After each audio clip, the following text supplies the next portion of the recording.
Assalamualaikum warahmatullahi wabarakatuh. Saya atas nama Adelia Latifah Syam dari kelas 11 Busana 1 ingin mempresentasikan tentang makna dan hakikat ideologi. Ideologi berasal dari kata idea yang berarti gagasan, konsep, pengertian dasar, dan cita-cita. Sedangkan logos berarti ilmu. Secara harfiah, ideologi berarti ilmu pengetahuan mengenai ide-ide atau gagasan.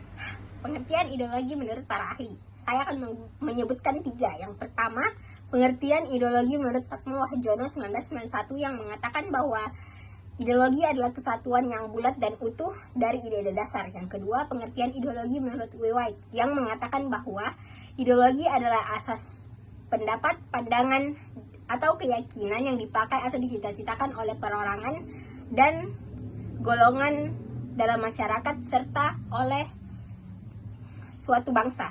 Yang ketiga pengertian ideologi menurut A.S. Hornby yang mengatakan bahwa ideologi adalah seperangkat gagasan yang membentuk landasan ekonomi dan politik atau yang dipegangi seseorang atau sekelompok orang. Unsur yang memberikan batasan terhadap ideologi: A. Sekumpulan ide atau gagasan. B. Tersusun secara sistematis. C. Bersumber dari pikiran manusia. D. Memiliki tujuan dan arah yang jelas. E. Memiliki pedoman tentang cara hidup. F. Dianut oleh masyarakat. Pancasila sebagai ideologi bangsa. Ideologi Pancasila bermakna sebagai keseluruhan pandangan hidup, cita-cita, keyakinan, dan nilai-nilai bangsa Indonesia yang membentuk masyarakat Indonesia menuju cita-citanya. Kesadaran masyarakat terhadap Pancasila dapat dalam penyelenggaraan kehidupan kenegaraan mulai berlaku secara resmi sejak 18 Agustus 1945.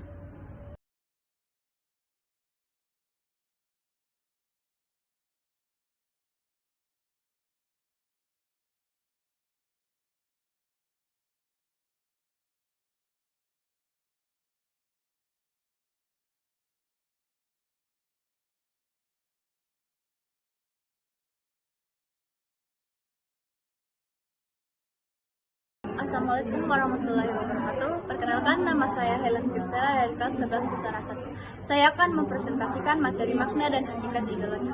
Pengertian ideologi menurut Kamus Besar Bahasa Indonesia, ideologi adalah kumpulan konsep yang dijadikan asas pendapat atau kejadian yang memberikan arah dan tujuan hidup. Ada 3 unsur esensial yang termuat di dalam ideologi. Pertama, keyakinan, dalam arti bahwa setiap ideologi selalu menunjukkan adanya gagasan vital yang diyakini kebenarannya. Kedua, mitos, dalam arti bahwa setiap konsep ideologi selalu memitoskan suatu ajaran secara optimis.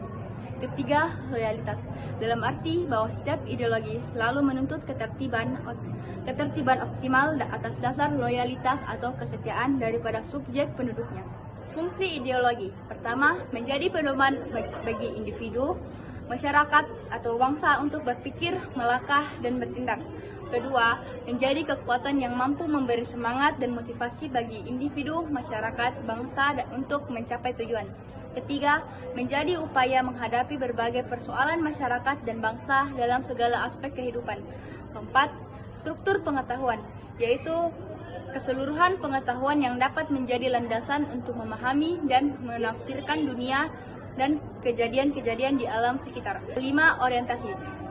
Orientasi dasar, yaitu dengan membuka wawasan yang memberikan makna serta menunjukkan tujuan dalam kehidupan manusia. 6. Norma-norma, yaitu menjadi pedoman dan pegangan bagi seseorang untuk melangkah dan bertindak. 8. Kekuatan yang mampu mendorong seseorang untuk menjalankan kegiatan dan mencapai tujuan. 9. Pendidikan bagi masyarakat untuk memahami dan menghayati tingkah lakunya sesuai dengan norma-norma yang terkandung di dalamnya. Macam-macam ideologi. Pertama, liberalisme, yakni ideologi yang mendasarkan diri kepada kebebasan individu, kapitalisme, dari sebuah paham yang menganggap penggunaan kapital sebagai elemen utama dalam sistem sosial dan ekonomi. Kedua, kolonialisme, merupakan paham mengenai penguasaan oleh suatu negara atau bangsa lain dengan maksud memperluas wilayah negaranya. Ketiga, sosialisme, atau komunisme. Ideologi yang satu ini menjadi gerakan mengubah struktur milik sosial dan politik masyarakat serta membangun masyarakat baru dengan pola yang berbeda menurut aliran sosialisme. Keempat, Marxisme adalah turunan dari ideologi sosialisme. Paham ini timbul akibat kekecewaan terhadap kapitalisme yang menimbulkan perbedaan kelas. Marxisme tidak mengenal perbedaan kelas, perekonomian negara dan hak milik bersama. Kelima, Fasisme juga merupakan turunan ideologi sosialisme. Ideologi dirintis oleh B. Mussolini ini menyusun negara yang otoriter serta totaliter, ekonomi, kultur, dan pendidikan generasi muda tunduk dan ditentukan oleh partai fasisme. Keenam, Nasisme.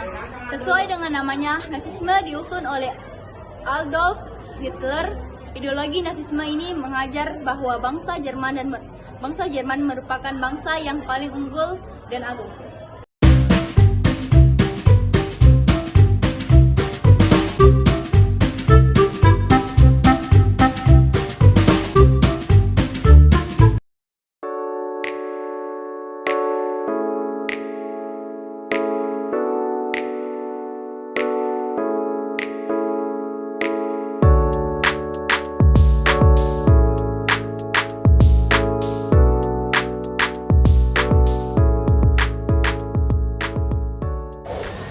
Assalamualaikum warahmatullahi wabarakatuh. Perkenalkan, nama saya Alja Syafika Arsal dari kelas 11 Busana 1, ingin mempresentasikan mengenai Pancasila, lebih tepatnya kedudukan Pancasila sebagai ideologi terbuka. Pertama, saya akan menjelaskan Pancasila sebagai ideologi bangsa Indonesia. Pancasila merupakan pandangan hidup bangsa sekaligus ideologi bangsa Indonesia. Penerimaan atau pengakuan Pancasila sebagai ideologi bangsa Indonesia dituangkan dalam ketetapan MPR nomor 18 tahun 1998 mengenai penghayatan dan pengawalan Pancasila dan atau Eka Prasetya Pancakarsa, dan mengenai penegasan Pancasila sebagai dasar negara. Kemudian menurut Konto Wibisono Wiswomiharjo, Pancasila telah memenuhi 3 aspek sebagai ideologi. Yang pertama, aspek realitas, maksudnya Pancasila telah membuktikan dirinya, memberikan citra bahwa memang itu adalah kenyataan yang terjadi dalam masyarakat. Lalu kemudian yang kedua adalah aspek idealitas, maksudnya kadar idealisme yang ada di Pancasila akan menumbuhkan motivasi dan gairah yang ada di masyarakat kita agar cita-cita yang ada di Pancasila bisa tercapai. Lalu kemudian yang ketiga, aspek fleksibilitas, yaitu Pancasila akan tetap relevan dan fungsional. Lalu kemudian saya akan menjelaskan makna Pancasila sebagai ideologi nasional. Yang pertama, nilai-nilai dalam Pancasila akan menjadi cita-cita normatif untuk penyelenggaraan bernegara. Lalu kemudian yang kedua adalah nilai-nilai dalam Pancasila telah disetujui bersama, disepakati bersama. Lalu kemudian nilai-nilai yang ada dalam Pancasila yaitu yang pertama, nilai-nilai dasar. Maksudnya dalam Pancasila itu ada cita-cita atau tujuan dan nilai-nilai yang baik dan benar. Lalu kemudian yang kedua ada nilai instrumental, maksudnya Pancasila berbentuk norma hukum dan norma sosial. Lalu kemudian yang ketiga nilai praksis, maksudnya itu adalah hal yang pelaksanaan secara langsung. Lalu kemudian saya akan menjelaskan Pancasila sebagai ideologi terbuka. Menurut Kailan, Pancasila bukan merupakan ideologi yang tertutup, kaku dan tertutup, melainkan terbuka. Sebagai ideologi terbuka dan secara struktural, Pancasila memiliki 3 dimensi, yaitu pertama dimensi normatif, yang kedua dimensi idealisme, yang ketiga dimensi realitas. Lalu keterbukaan Pancasila itu dicerminkan oleh pola pikir yang dinamis dan konseptual di dalam dunia modern ini. Namun akan tetap ada batas-batas yang ditetapkan, seperti yang dicatatkan oleh BP7, ada batas-batas itu sebagai berikut, yaitu stabilitas nasional yang dinamis, yang kedua larangan terhadap ideologi Narsisme, Leninisme, dan komunisme. Yang ketiga, mencegahnya berkembangnya pemahaman liberal. Yang ketiga, larangan terhadap pandangan ekstrim yang menggelisahkan kehidupan masyarakat. Kelima adalah penciptaan norma yang baru harus melalui konsensus. Lalu kemudian Pancasila sebagai ideologi terbuka akan membuat generasi selanjutnya mengetahui bahwa nilai-nilai dalam Pancasila akan tetap abadi, namun tentunya tidak akan mengakomodasi hal-hal negatif. Yang tadi itu saya kutip dari buku buku PPKN untuk kelas 11 untuk SMK yang ditulis oleh Yus Kardiman dan kawan-kawan. Lalu selanjutnya saya akan mengutip dari web nationalkompas.com yang saya akses dari pada saat 3 September jam 9 waktu Indonesia Tengah mengenai Pancasila sebagai ideologi terbuka. Pancasila sebagai ideologi terbuka maksudnya adalah Pancasila akan terus bergerak seiring dengan berkembangnya aspirasi masyarakat yang sesuai dengan dinamika kehidupan bangsa Indonesia dan sesuai dengan tuntutan perkembangan teknologi. Lalu kemudian seperti yang saya jelaskan tadi, ada 3 nilai dalam Pancasila. Yang pertama, nilai dasar. Nilai dasar tidak bisa diubah, dan nilai dasar dalam Pancasila itu berada di pembukaan Undang-Undang Dasar 1945. Dan nilai dasar ini atau norma dasar ini tidak bisa diubah karena merupakan dasar kaidah pokok negara yang fundamental. Lalu yang kedua adalah nilai instrumental. Nilai instrumental ini adalah perwujudan dari nilai dasar. Nilai instrumental ini berbeda dari nilai dasar, dapat berubah sesuai dengan keadaan. Lalu nilai instrumental ini berbentuk norma hukum dan norma sosial yang diwujudkan dalam peraturan dan mekanisme lembaga-lembaga negara. Lalu yang ketiga itu adalah nilai praksis. Maksudnya adalah berbentuk pelaksanaan secara nyata. Nilai praksis ini terwujudkan dari interaksi antara nilai instrumental dengan situasi konkret pada tempat dan situasi tertentu. Lalu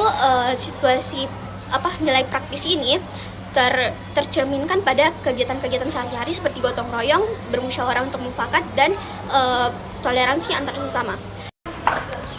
Kemudian saya akan mengutip dari web Gramedia yang saya akses pada tanggal 9 September 2024 pada pukul 15.00 waktu Indonesia Tengah mengenai sebagai ideologi terbuka. Secara struktural Pancasila memiliki 3 dimensi, yaitu pertama dimensi idealisme. Maksudnya adalah nilai-nilai dalam Pancasila memiliki nilai-nilai yang berupa pandangan hidup dan cita-cita. Cita-cita tersebut diwujudkan agar untuk membentuk masa depan negara yang lebih baik. Lalu kemudian yang kedua adalah dimensi normatif. Maksudnya nilai-nilai dasar pada Pancasila diajarkan dalam norma, yaitu norma kenegaraan. Pancasila ada di pembukaan Undang-Undang Dasar 1945. Hal ini merupakan norma hukum tertinggi di negara Indonesia. Ketiga adalah dimensi realitas. Dimensi realitas maksudnya nilai-nilai Pancasila yang ada di Pancasila berakar dari masyarakat dan hidup di masyarakat itu sendiri, sehingga Pancasila harus bisa dijabarkan di masyarakat itu dan harus bisa dijabarkan dalam kehidupan masyarakat itu.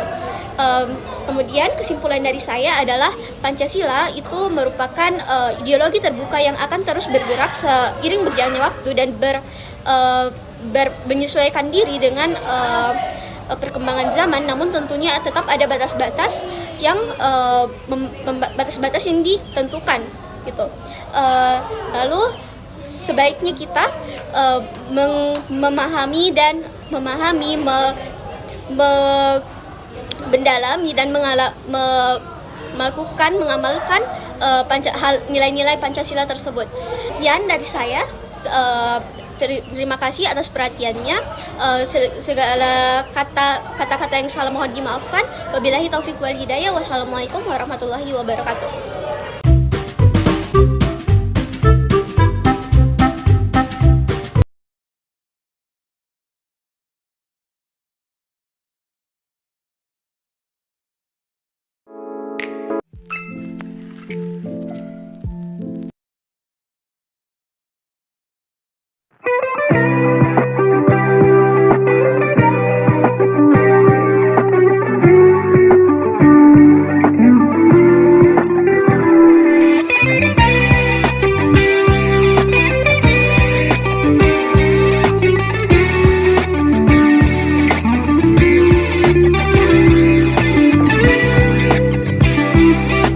Selamat pagi, perkenalkan nama saya Evelyn Felicia Usen dan saya berasal dari kelas 11 Busana 1. Kali ini saya akan mempresentasikan tentang kedudukan Pancasila sebagai ideologi terbuka. Pancasila sendiri merupakan pandangan hidup bangsa Indonesia serta ideologi yang ada di negara Indonesia. Menurut Konto Wibosono Siswomiharjo, terdapat 3 aspek yang telah dipenuhi Pancasila sebagai ideologi negara. Aspek yang pertama adalah aspek realitas. Pancasila memberikan citra bahwa dirinya adalah kenyataan itu sendiri. Yang kedua adalah aspek idealitas. Kadar idealisme yang terkandung di dalam Pancasila mampu memberikan motivasi dan gairah sehingga mendorong masyarakat untuk mewujudkan nilai-nilai yang terkandung di dalamnya di kehidupan nyata. Yang ketiga adalah aspek fleksibilitas. Pancasila tetap relevan dan fungsional di dalam kehidupan sehari-hari. Sementara itu, makna Pancasila sebagai ideologi nasional ada 2. Yang pertama adalah nilai-nilai yang terkandung di dalam Pancasila menjadi cita-cita normatif bagi penyelenggaraan negara. Yang kedua adalah nilai-nilai yang telah ada di Pancasila merupakan nilai-nilai yang telah disepakati bersama. Pancasila sebagai ideologi terbuka mengandung 3 nilai. Yang pertama adalah nilai dasar. Nilai dasar mengandung cita-cita, tujuan, serta nilai-nilai yang baik dan benar. Yang kedua adalah nilai instrumental, nilai yang berbentuk norma sosial dan norma hukum. Yang ketiga adalah nilai praksis, nilai yang sesungguhnya kita laksanakan dalam kehidupan nyata.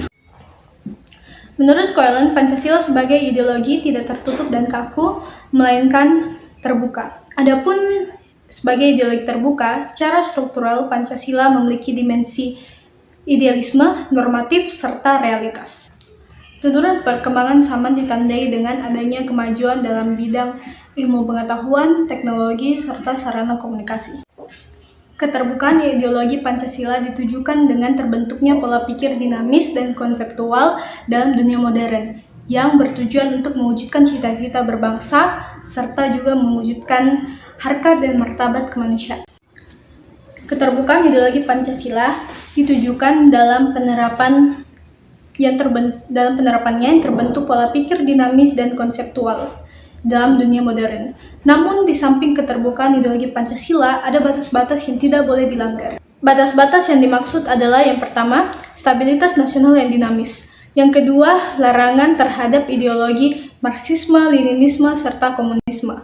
Yang ketiga adalah mencegah berkembangnya paham liberal, dan yang keempat adalah larangan terhadap pandangan ekstrem yang mengganggu kehidupan masyarakat. Yang kelima adalah penciptaan norma baru harus melalui konsensus. Nah, melalui Pancasila sebagai ideologi terbuka, generasi selanjutnya dapat menyadari bahwa nilai Pancasila akan tetap abadi. Pancasila dapat menyesuaikan diri seiring dengan perkembangan zaman, tetapi bukan berarti Pancasila dapat mengakomodasi hal-hal yang negatif. Sekian presentasi dari saya, kurang dan lebihnya mohon dimaafkan. Selamat siang dan terima kasih.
Assalamualaikum warahmatullahi wabarakatuh. Perkenalkan, nama saya Nur Sakina dari kelas 11 Busana 1. Saya akan mempresentasikan materi terkait perwujudan Pancasila sebagai ideologi dalam kehidupan berbangsa dan bernegara. 1. Perwujudan nilai-nilai Pancasila di bidang politik. Lembaga negara Indonesia memiliki lembaga negara seperti Majelis Permusyawaratan Rakyat, Dewan Perwakilan Rakyat, Presiden, Mahkamah Agung, Mahkamah Konstitusi, Komisi Yudisial, dan Badan Pemeriksa Keuangan, DPD, MK, dan KY merupakan lembaga-lembaga negara yang dibentuk setelah amandemen atau perubahan Undang-Undang Dasar Negara Republik Indonesia tahun 1945. D. Sistem demokrasi perwujudan nilai Pancasila dapat dilihat pada demokrasi Pancasila yang mengutamakan musyawarah mufakat. Musyawarah dapat diartikan sebagai upaya bersama untuk mencari pemecahan suatu masalah. 2. Perwujudan penerapan ideologi Pancasila di bidang politik. Seluruh peraturan perundang-undangan yang berlaku di Indonesia tidak boleh bertentangan dengan Pancasila karena peraturan perundang-undangan yang berlaku pada hakikatnya merupakan penjabaran dari nilai-nilai dasar Pancasila. Berdasarkan ketentuan-ketentuan konstitutif tersebut, implementasi nilai-nilai Pancasila secara praksis, misalnya dalam hal penegakan hukum dan keadilan, dapat diwujudkan sebagai berikut. 1. Proses penegakan hukum dan peradilan harus dilaksanakan sesuai kaidah-kaidah dan nilai-nilai religius yang benar. 2. Penegak hukum dan proses hukum serta peradilan oleh para penegak hukum harus dilaksanakan berdasarkan nilai-nilai kemanusiaan. 3. Setiap lembaga dan pihak yang berkaitan dengan penyelenggaraan hukum perlu bekerja sama agar setiap penegakan hukum dapat berjalan dengan lancar. 4. Penegakan hukum dan proses-proses hukum lainnya tidak boleh dilakukan secara semena-mena. 5. Para penegak wajib memperlakukan setiap pencari hukum dan keadilan secara sama tanpa terkecuali. 3. Perwujudan nilai-nilai Pancasila di bidang ekonomi. Perwujudan nilai-nilai Pancasila di bidang ekonomi ditegaskan pada pasal 33 ayat 1-4 Undang-Undang Negara Republik Indonesia tahun 1945 sebagai berikut. 1. Perekonomian disusun sebagai usaha bersama berdasar atas asas kekeluargaan. 2. Cabang-cabang produksi yang penting bagi negara yang menguasai hajat hidup orang banyak dikuasai oleh negara. 3. Bumi, air, dan kekayaan yang terkandung di dalamnya dikuasai oleh negara dan dipergunakan untuk sebesar-besar kemakmuran rakyat. 4. Perekonomian nasional yang diselenggarakan berdasar atas demokrasi ekonomi dengan prinsip kebersamaan, efisien, berkeadilan, berkelanjutan, berwawasan lingkungan, kemandirian, serta dengan menjaga keseimbangan, kemajuan, dan kesatuan ekonomi nasional. 4.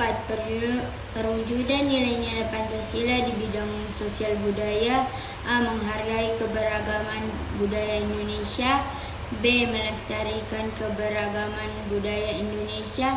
C.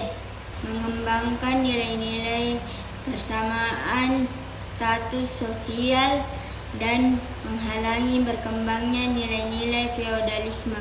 5.